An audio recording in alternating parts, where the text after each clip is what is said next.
কথায় আছে না, উঠলো বাই তো কটক যাই, আমাদের হয়েছে দেখো সেই অবস্থা। আগের মিনি ব্লগে তো তোমাদেরকে বলেইছিলাম যে আজকে আমার ছুটি রয়েছে, বাট সকাল থেকে সেইভাবে কোনো প্ল্যানিংই ছিল না যে সন্ধেবেলায় কোথাও বেরোবো কিনা। একদম সাডেন প্ল্যান হয়েছে, তো লাঞ্চ করেই তাড়াহুড়ো করে বেরিয়ে পড়তে হয়েছে। তো এই যে ম্যাপ দেখে দেখে চললে হচ্ছে এখন সেই মধ্যমগ্রাম কিনা এই উজ্জ্বলদার বিরিয়ানি খেতে যাবে। আমাকে তো অনেক দিন থেকেই বলেছিল যে এখানে এসে একবার বিরিয়ানিটা টেস্ট করবে, বাট টাইম অ্যাডজাস্টমেন্ট হচ্ছিল না।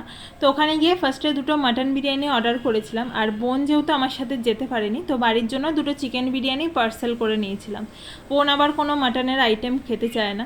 তো যাই হোক, আর এই একটা মানুষকেই দেখলাম যে কিনা বিরিয়ানি ছাড়া আর কিচ্ছু বোঝে না, ও এক প্লেট বিরিয়ানি পেলেই খুশি। ধরো আমাদের ফ্রেন্ডদের মধ্যে কোনো প্ল্যানিং হলো কোনো রেস্টুরেন্টে বা ক্যাফেতে যাবে, বাট যে রেস্টুরেন্টে বিরিয়ানি পাওয়া যায় ও শুধুমাত্র সেইখানেই যাবে। তো আমাদের এদিকে পার্সেল নেওয়া হয়ে গেছে, চলো তাহলে এবার বাড়ি ফেরা যাক। আজকের মতন তাহলে আসি, দেখা হবে নেক্সট মিনি ব্লগে। টাটা।